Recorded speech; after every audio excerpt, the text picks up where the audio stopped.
tiene que ver con un tema muy grave, que es cómo proteger a las mujeres que denuncian violencia de género a su pareja o a su expareja. La Defensoría General de la Nación dio a conocer una estadística que muestra de que 3 de cada 10 mujeres que pidieron ayuda en la Defensoría denunciaron que sus agresores no cumplieron con las órdenes de restricción que había dispuesto la justicia para protegerlas. Y vemos en los últimos casos de femicidio que muchas de las víctimas tenían, incluso en el caso de Belén Morán, en Pilar, la orden de restricción de no acercamiento que le había dictado la justicia para que el agresor no pudiera acercarse a ella en la cartera. Bueno, de esto vamos a hablar ahora. ¿Cómo proteger a las mujeres que denuncian? ¿Es suficiente una orden de restricción? ¿Qué más se puede hacer desde el Estado para protegerlas?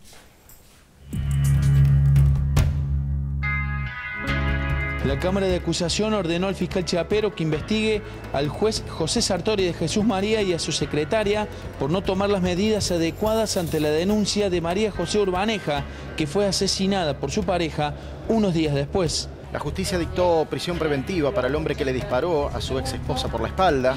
Esto fue desde un auto y cuando ella estaba caminando por las calles de Santa Rosa. Alejandro Weber, empleado de una concesionaria de autos, ya tenía, como te contábamos, una restricción para acercarse a su exmujer, pero está claro que la violó sin ningún tipo de inconveniente. La policía está buscando intensamente a Alberto Moreno, quien asesinó a su expareja María Belén Morán en Manzanares en las últimas horas. Ahora se va a poner a investigar esta situación, cómo actuó la policía, porque recordemos que el femicida tenía una orden de restricción y varias denuncias. De hecho, la semana pasada una mujer de 30 años fue atacada a puñaladas por su expareja en Oberá, Misiones, a pesar de las denuncias y la exclusión judicial que pesaba sobre el hombre. Se sabe que de los 277 femicidios registrados en 2014, 39 varones tenían denuncias previas. Queda claro que la justicia no está en condiciones de garantizar la seguridad de quienes se animan a denunciar a sus acosadores. ¿Por qué las órdenes de restricción no se cumplen? ¿De quiénes depende hacerlas efectivas? ¿Cómo hacen las mujeres que se atreven a hacer la denuncia para convivir con la amenaza y el miedo permanente? ¿En qué contribuye el trabajo de la Oficina de Violencia Doméstica que funciona en el ámbito de la Corte Suprema de Justicia? De esto vamos a hablar esta tarde en Vivo en Argentina. Preguntas muy interesantes y para responderla estamos con Analía Monferrer, que ella es titular de la Oficina de Violencia Doméstica de la Corte Suprema de Justicia. Muchas gracias por venir, Analía. A ustedes por la invitación. Y también estamos con Fernanda Chacón, que ella, bueno, es víctima de violencia de género y ha padecido lo que significa andar con una orden de restricción y que el agresor no la cumpla. Sí. Buenas tardes, Fernanda. Gracias por venir. No, gracias a ustedes. Contanos. ¿Qué pasó? ¿Qué te pasó a vos? Bueno, a mí en particular estuve viviendo casi 3 años con la orden de restricción en el bolsillo y él la incumplía hasta que hace 1 año y medio más o menos quedó detenido, pero no por la causa de violencia. Yo tengo más de 20 denuncias hechas, tanto en lo penal como en lo civil, en lo OBD. Era lo mismo que nada, ¿no? O sea, entran por una puerta y salen por otra al ser civil, la medida que dicta el juzgado civil. Él no tenía, digamos, la prohibición de acercarse a determinado perímetro. Sí, no la cumplía. ¿Y vos cuando no la cumplías? Apretaba el botón antipánico y demoraban entre 20 minutos y 30 minutos en llegar la policía metropolitana. ¿Y mientras tanto? Mientras tanto, él seguía pegándome o me ha sacado a mí, a la nena que tenemos en común, que se la quería llevar. Y lo que te decían del otro lado, por el botón antipánico, es no cortes para que te podamos encontrar donde estamos. Pero nunca le importó. De hecho, para notificarlo te decían que no se lo podía notificar en el trabajo, entonces nunca estaba notificado. O sea, yo las iba renovando, pero era lo mismo que nada. ¿Y cómo se vive mientras tanto cuando se hace una denuncia por violencia, cuando bueno, está el riesgo del golpe y tenés esa orden y sabés que eso no es suficiente? Encerrada. Vivís encerrada y salís lo mínimo y lo innecesario. Porque la justicia no te ayuda. En mi caso, él terminó firmando un juicio abreviado de 9 delitos que se le imputan. Firmó un juicio abreviado. ¿Y ahora está en la cárcel? Sí, llama y amenaza desde la cárcel.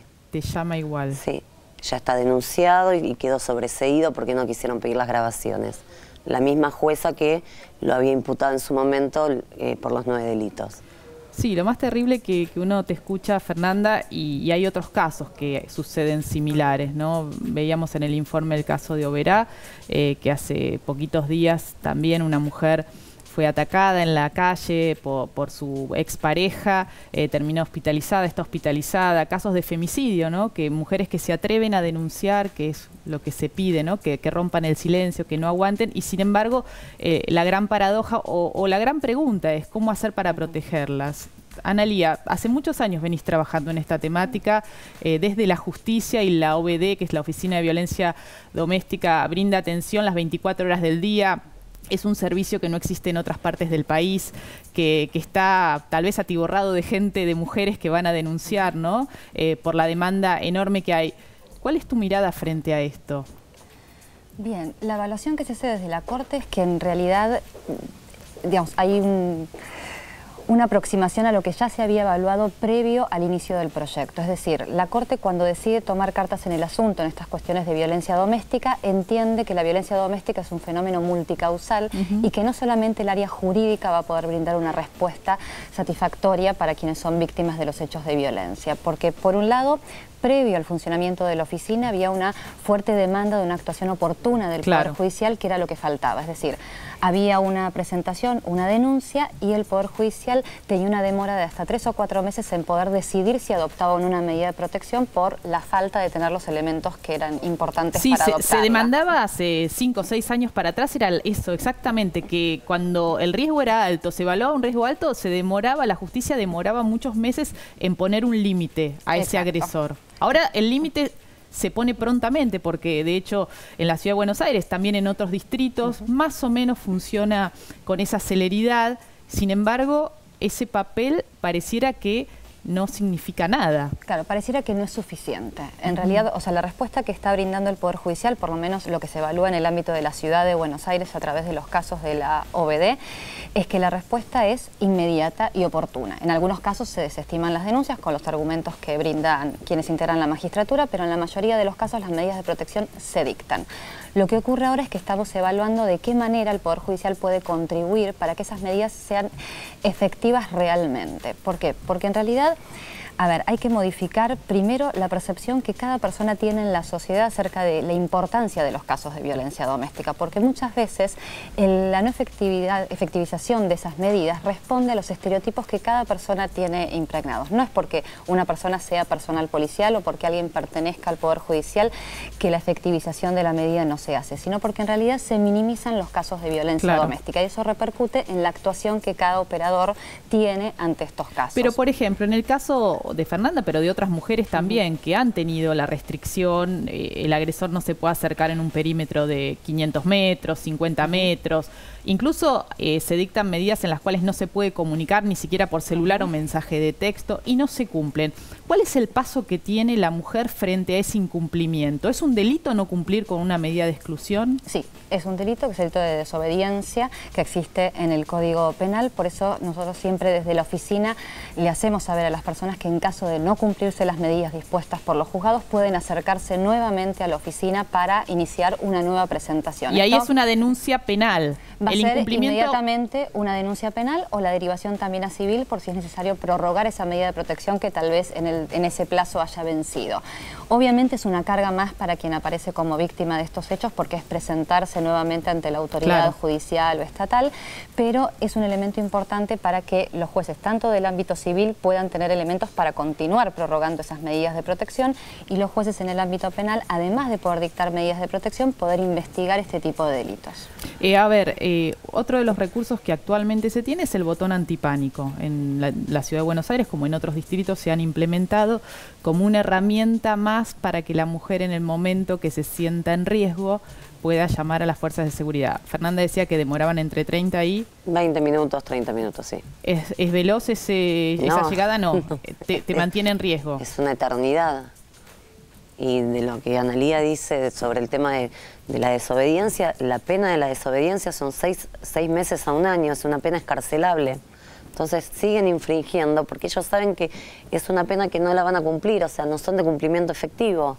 Que desde el Poder Judicial, Analía, vos trabajás en la Corte, depende de la oficina de la Corte Suprema, ¿en qué se está pensando en relación a qué tipo de respuestas podemos sumar? Por supuesto, no es solo la respuesta del Poder Judicial, siempre hablamos de respuestas integrales, ¿no? Frente a un tema tan complejo como es el de la violencia machista, que tiene consecuencias de derechos humanos, afecta a los derechos humanos de las mujeres, de salud pública, ¿no? Frente a los hijos de las víctimas, digo, pero ¿cómo podemos pensar hoy que el tema está tan visibilizado que se avanzó en eso, en sacarlo del ámbito privado, tal vez de ponerlo en la agenda política también, con medidas concretas después de la enorme movilización del 3 de junio, con el lema Ni una menos, pero sin embargo vemos que nos quedamos siempre cortos? Bien, se trabaja permanentemente, porque de hecho, desde que comenzó a trabajar la oficina, se ha trabajado principalmente con quienes integran el Poder Judicial, porque de hecho, a raíz de ese trabajo permanente, se ha modificado, por ejemplo, la percepción que se tenía de estos casos desde el ámbito penal.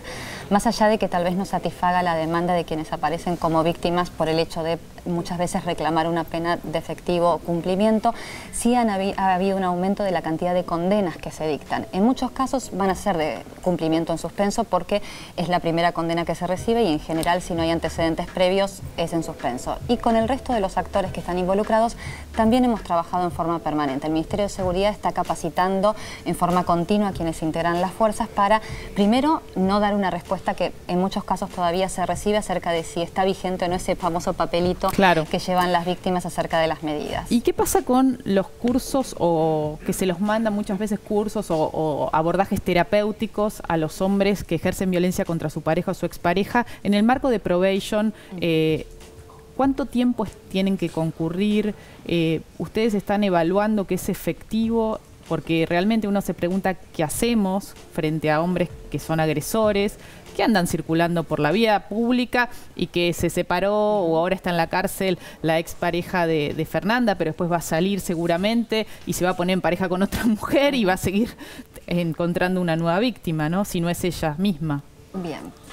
Dentro del ámbito de la Ciudad de Buenos Aires existe un recurso de este tipo al que los juzgados envían a quienes están imputados o condenados, a veces tienen que cumplir reglas, y la probation, que pertenece a la Dirección General de la Mujer. Es un solo recurso que está actualmente vigente. Lo que se discute, porque desde la oficina hacemos el seguimiento de lo que sucede en el Poder Judicial, la respuesta que se brinda. Todavía no estamos afianzando el tema del seguimiento con los recursos extrajurídicos. Lo que se discute muchas veces es qué efectividad puede tener este tipo de intervenciones cuando la derivación es obligatoria, es decir, no hay una voluntad de quien aparece como imputado o acusado de haber cometido uno de estos hechos. Es que si no van obligatorios tampoco van. A ver, es muy difícil que vayan por propia voluntad, ¿no? En mi caso nunca lo citaron siquiera a hacer una pericia psicológica. ¿Qué, desde tu experiencia de haber vivido, bueno, con tantas denuncias, con respuestas tal vez de la justicia, pero que no te alcanzaban, ¿qué mirada tenés, qué reflexión tenés frente a esta situación? Que tanto mi nena como yo estamos totalmente desamparadas. Él en 2 meses está en condiciones de pedir salidas transitorias, las cuales se las van a dar, y las amenazas son en concreto, que él va a salir y va a matar tanto a su hija como a mí. Pedimos tanto en lo civil como en lo penal, se viene pidiendo una consigna una consigna fija, la cual pusieron durante 2 meses y no venían, porque no venían de la comisaría. O sea, una consigna móvil, por lo menos para la criatura que tiene 3 años, que en la sentencia, que quedó en firme, donde le dan 1 año y 6 meses, que la tiene que cumplir, es de cumplimiento efectivo porque tenía una pena anterior. O sea, él se hace cargo de haber querido matar a su propia hija y de que va a salir y que la va a matar. Tremendo. Y nadie se hace cargo, o sea, nadie nos da una protección para la menor, por lo menos, que es lo que pido. Sí, a ver, uno escucha tu testimonio y tantos otros que hemos escuchado, ¿no? A lo largo de estos años vinculados a la problemática de la violencia machista y nos quedamos sin palabras, ¿no? Porque creo que ese es el punto. ¿Cómo hacer para avanzar en la protección de las mujeres que lo necesitan? Esa es la gran pregunta. Por eso cuando reclamamos que esté el tema en agenda política, que haya presupuestos adecuados, que no se piense que las soluciones son fáciles e inmediatas, sino que requieren abordajes de largo plazo, ¿no? Y creo que Bueno, esa es la idea de En Vivo en Argentina, de poder hablar de estos temas para reflexionar y pensar hacia adelante qué respuestas podemos dar oportunas y seguras para las mujeres que denuncian violencia machista. Muchas gracias a las dos por venir.